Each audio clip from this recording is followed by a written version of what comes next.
Tulisannya expired 2027. Tapi barang tersebut terjemur. Maka saya bilang meskipun 2027 bisa jadi 2026 sudah matian. Kepanasan tersebut, kalau mikroba itu kepanasan, dia bakal aktif. Aktif tersebut berarti banyak makan. Maka makanan di dalam botol yang ada mikroorganismenya itu bakal lebih banyak dimakan. Sehingga ketika makanannya habis, maka otomatis bakterinya jadi mati.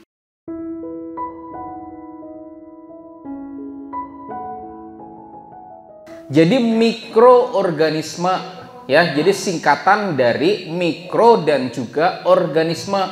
Artinya makhluk hidup yang berukuran sangat-sangat kecil, di mana mikroorganisme tersebut itu tidak akan mampu kita lihat dengan mata kita kecuali menggunakan satu alat namanya mikroskop. Dan ternyata dalam setiap siklus pertanian kita, baik itu budidaya tanaman hortikultura dan juga budidaya tanaman pangan, semua tidak lepas dari peran mikroorganisme.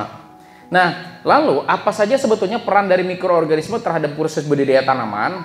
Jadi yang pertama, peran dari mikroorganisme tersebut itu pertama sebagai biofertilizer. Nah, ketika di lahan kita tuh ada bahan organik, maka bahan organik tersebut kemudian dirombak menjadi sesuatu yang nantinya bakal bermanfaat bagi tanaman kita. Ada sisa-sisa tanaman sebelumnya, ya, ada sisa-sisa tanaman sebelumnya, kemudian sisa tanaman sebelumnya tersebut kita komposkan, maka sisa tanaman sebelumnya tersebut bakalan jadi unsur hara yang nanti bisa kita pakai untuk tanaman kita.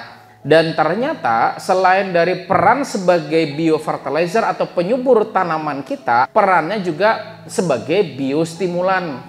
Jadi ada bakteri-bakteri yang justru manfaatnya bisa merangsang pertumbuhan tanaman kita. Selain dari itu, ada juga peran namanya bioprotektan. Apa itu bioprotektan? Itu maksudnya adalah organisme yang dapat melindungi tanaman dari serangan berbagai macam penyakit.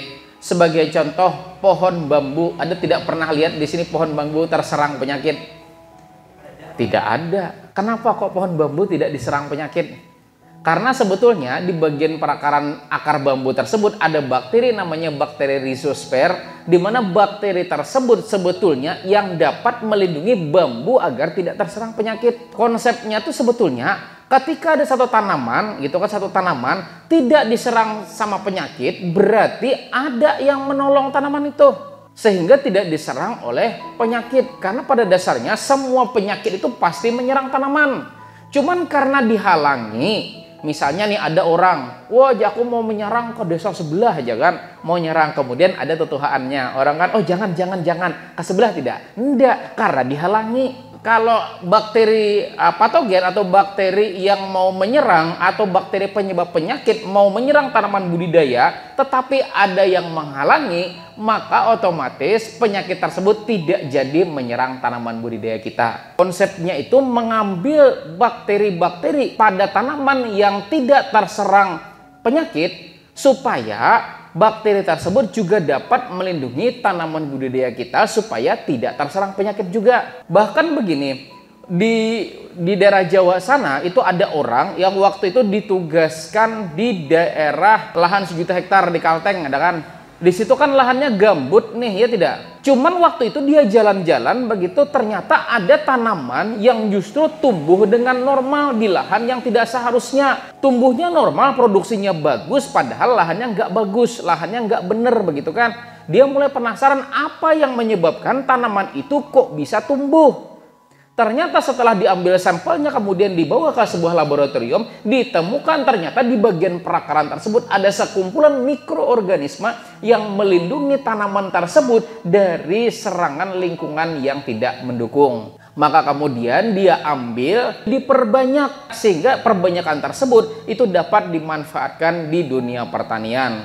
Cuma urusan pemanfaatannya ada yang dijual gitu kan, ada yang tidak, itu terserah masing-masing aja lagi. Cuman konsepnya tuh seperti itu. Artinya sebetulnya diambil dari alam untuk diperbanyak. Lalu di sini bagaimana dengan mikroorganisme yang dijual di pasaran yang dalam bentuk botolan, bentuk sasetan, ya tidak? Kemudian bentuk bubukan, kan seperti itu. Nah, itu konsepnya seperti apa, ya enggak? Nah, sebetulnya itu pun diambil dari alam. Sebagai contoh, ada mikroorganisme namanya trichoderma. Trichoderma juga diambil dari alam. Dia pertama memancing dari trichoderma tersebut, entah dari perakaran bambu, perakaran sereh dan segala macamnya, begitu kan. Nah, jadi kemudian dia ambil, setelah diambil muncul trichodermanya. Nah, trichoderma yang muncul tersebut disebut dengan F0. F0 tersebut kemudian dikembangbiakan sampai menjadi produk botolan, dijual di pasaran yang dibeli oleh bapak-bapak semuanya. Sebetulnya pun kita bisa kok, nanti kita akan sampai belajar cara membuat trichoderma, mau tidak? Nah, kan gitu.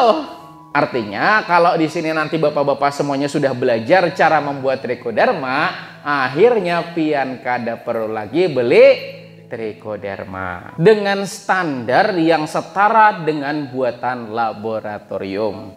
Kenapa saya bilang standar setara? Karena kita punya mikroskop.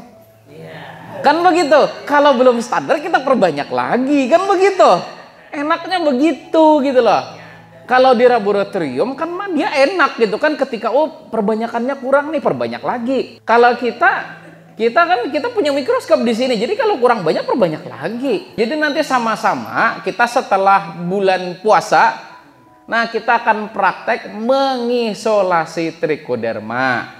Jadi nanti saya akan berikan panduannya, tapi yang sedikit gambaran nanti pian-pian silahkan nanti patungan bawa masing-masing setengah kilo beras.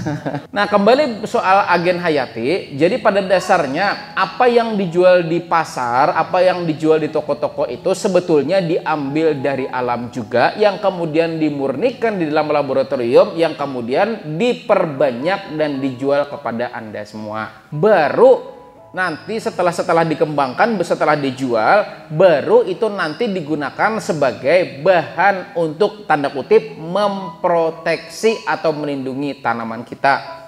Jadi di sini sifatnya proteksi, bukan pengendalian. Sebelum itu ulun jelaskan ke sana, ulun pengen jelaskan dulu apa itu musuh alami. Jadi kan di minggu sebelumnya kita sudah belajar tentang musuh alami, di mana tikus musuh alaminya apa? Ular, burung hantu, ya tidak? Nah, itu musuh alaminya. Kemudian lagi kayak lalat buah, apa musuh alaminya?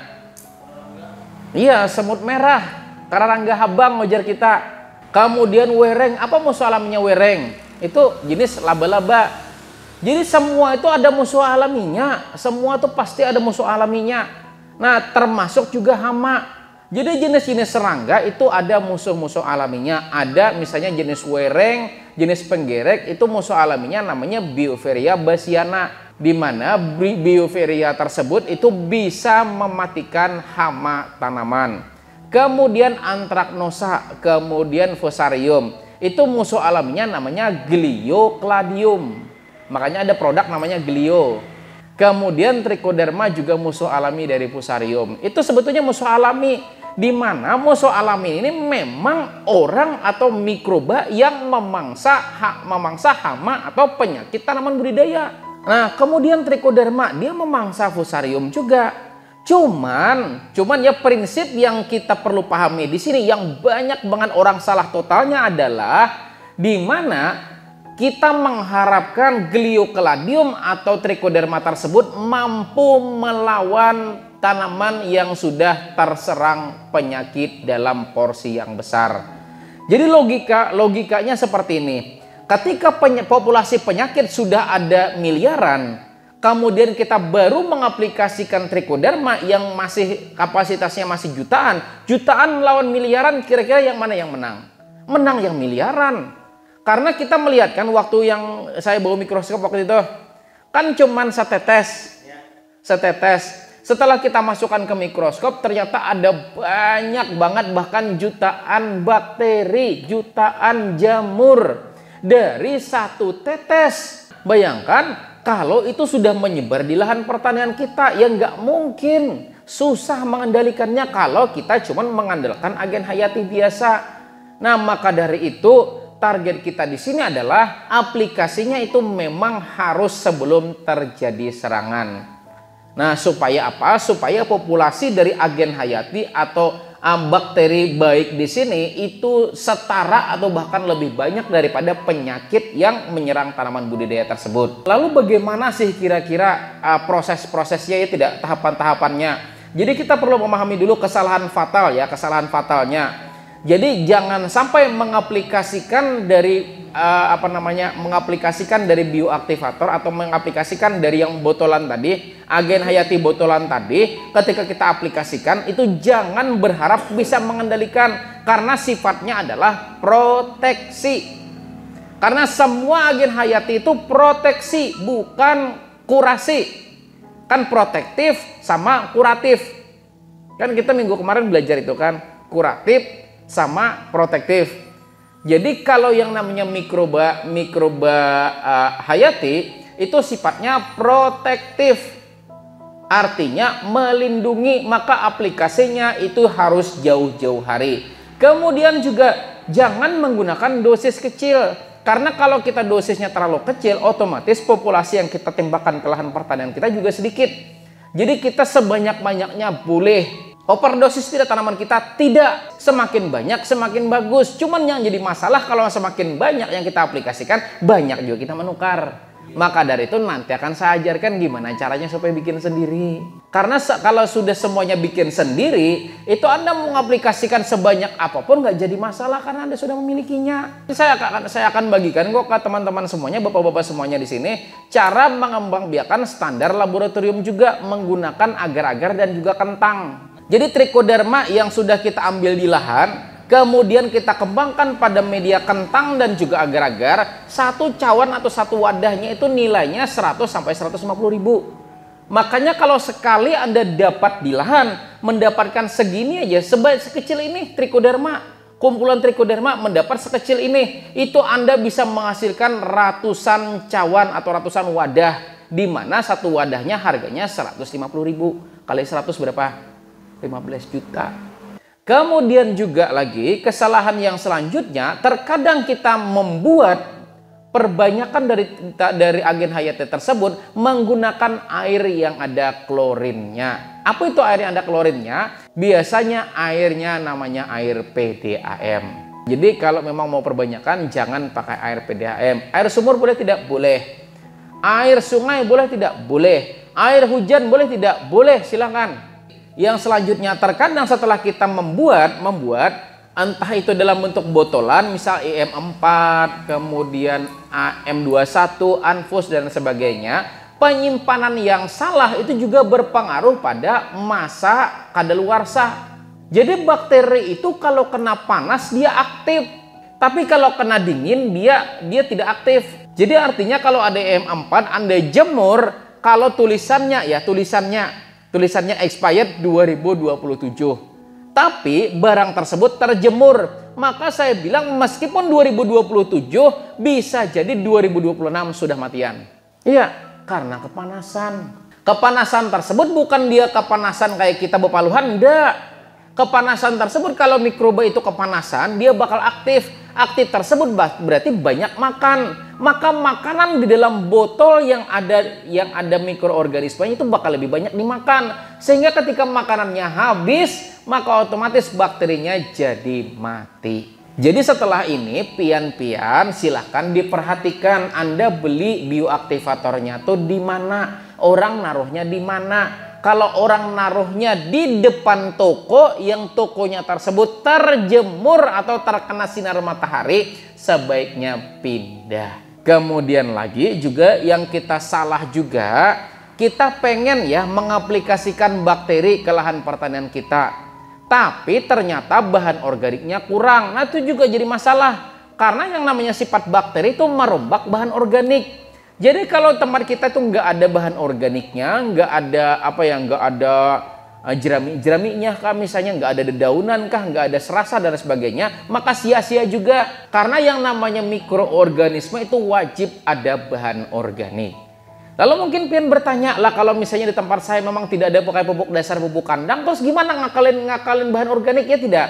Maka cara kebanyakan orang ngakalin supaya tetap ada bahan organik adalah ditambahkan asam humat. Dan berapa sih kira-kira kandungan asam humat yang direkomendasikan? Sebetulnya dalam pengaplikasian bakteri yang diperlukan, asam humat yang diperlukan itu cukup 5% saja. Kalau misalnya bakteri yang kita tambahkan misalnya ya 200 ml, maka dari 200 ml tersebut itu cukup sekitar 10 gram atau 10 ml saja, atau sekitar 1 sendok makan. Jadi sebetulnya setangki kocoran itu 1 sendok makan pun cukup kok asam humatnya. Itu sudah bisa membantu bakteri yang Anda kocorkan tersebut untuk berkembang lebih banyak di bagian perakaran tanaman kita. Terakhir, kesalahan fatal juga orang menggunakan bakteri untuk perlindungan tanaman adalah diaplikasikan pada saat matahari terik. Kan jangan sampai juga kita mengaplikasikan bakteri, jangan sampai juga kita mengaplikasikan mikroorganisme dalam situasi cuaca yang panas. Lalu kapan yang bagus? Pagi hari. Meskipun masih ada embun boleh, atau paling amannya adalah sore hari. Iya, malam boleh tidak boleh, silakan, nggak apa-apa. Cuman kalau musim-musim sekarang nggak jadi masalah malam, daripada kada gawian aja betunggu lombok. Iya kada. Nah, mending ngocor sekalian boleh tidak boleh, silakan.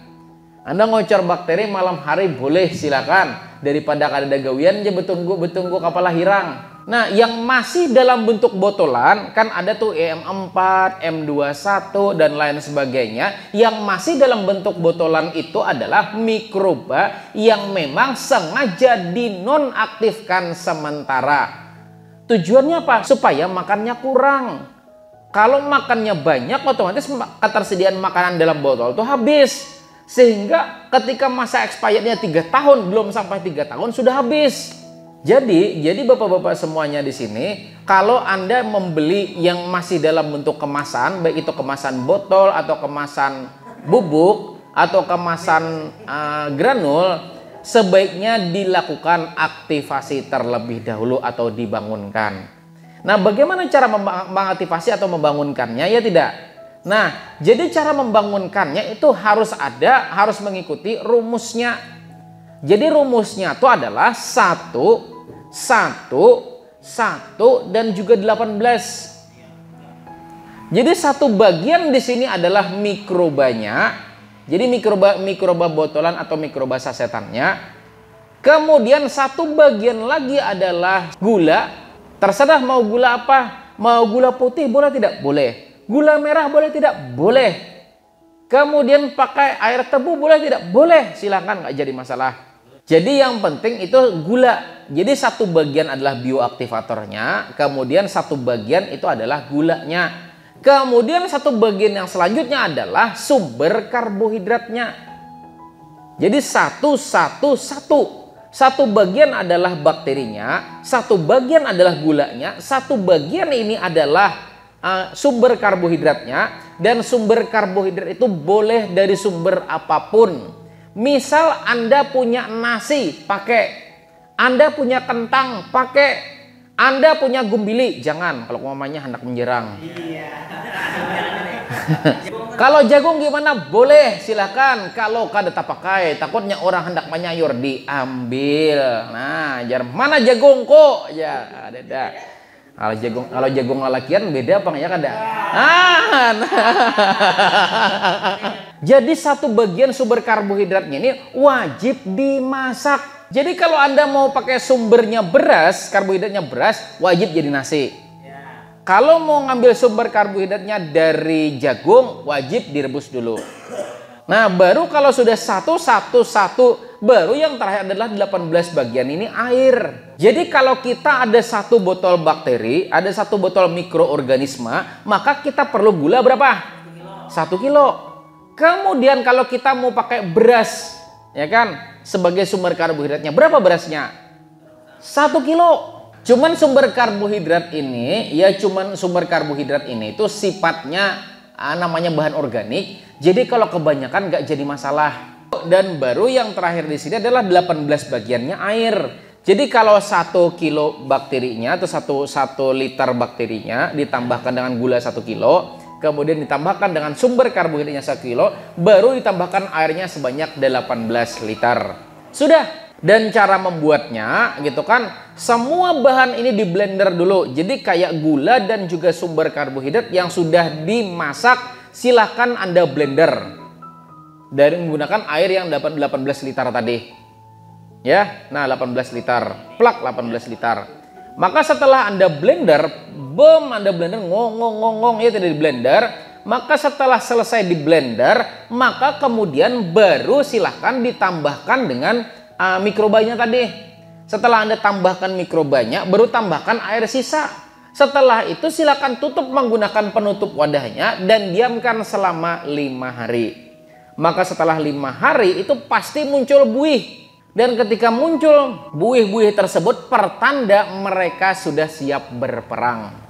Nah, kemudian soal wadah ya tidak. Nah, wadah saya menyarankan sebaiknya wadah yang tutupnya itu lebar. Nah, jirigen, bagaimana jirigen? Tutupnya lebar atau tidak? Kecil. Nah, ember cat boleh. Ember mandi boleh, yang penting ada tutupnya. Kenapa kok tutupnya harus yang lebar? Karena kalau tutupnya kecil berpotensi nanti gembung. Kalau gembung nanti bakalan ada uap yang terperangkap, ada udara yang terperangkap yang ketika kita buka cetak aja kena kepala, ya tidak. Jadi untuk pembuatannya soal wadah di sini sebaiknya gunakan wadah yang tutupnya lebar. Terserah mau pakai apapun boleh. Lalu kalau misalnya nih mikrobanya misalnya 200 gram. Ya kan mikrobanya 200 gram. Berarti gulanya berapa? Gulanya 200 juga. Ya kan? Karena bakterinya 200 gram. Kemudian gulanya juga 200 gram. Berarti sumber karbohidratnya berapa? 200 juga. Airnya berapa? 3,6. Nah gitu airnya. Airnya 3,6. Udah itu aja rumusnya. Jadi sumber karbohidrat dan juga gula di blender. Dan memblendernya dalam posisi sumber karbohidratnya masih panas. Kenapa kok sumber karbohidratnya harus masih panas? Karena ada namanya indeks glikemik. Jadi indeks glikemik itu menunjukkan berapa kadar gula yang ada dalam suatu karbohidrat. Jadi saya ingin cerita ya ke bapak-bapak semuanya, kenapa mertua saya, sekarang mertua saya tuh usianya 74 tahun. Tapi beliau masih bisa cari rumput setiap hari ke sawah. Kenapa kok bisa begitu kan? Dan alhamdulillah di keluarga mertua saya, itu di keluarga istri saya itu nggak ada yang pernah kena diabetes. Kenapa kok bisa? Karena adatnya kalau sudah masak nasi itu dibuka dulu, masukkan dalam bakul. Dimasukkan dalam bakul atau dimasukkan dalam rantang, dibiarkan dingin dulu. Setelah dingin baru dipanggil keluarga. Baru makan. Kalau di tempat kita buka nasi jos keluar uapnya. Kalau bisa uapnya kayak ini nah aja supaya sauna. Memang kalau kita coba deh, kalau kita mulai sekarang mempelajari begitu kan, rasa nasi yang masih panas ketika kita kunyah pasti ada manis-manisnya. Tapi kalau sudah dingin manis-manis itu nggak ada lagi. Kenapa? Karena kadar gulanya dari nasi tersebut berkurang. Jadi kadar gula pada nasi dingin itu berkurang karena memang dia sudah dingin, indeks glikemiknya turun. Tapi ketika masih panas itu memang kadar gulanya masih tinggi. Maka sebetulnya buat mencegah terjadinya diabetes, jangan makan sumber karbohidrat panas. Jagung jangan makan yang panas, dinginkan dulu. Bilanya panas masih nyaman, makanya yang bikin nyaman itu karena memang sumber gulanya masih tinggi. Itu. Jadi kalau sudah memahami cara pembuatannya, maka silakan kita sama-sama praktek bersama.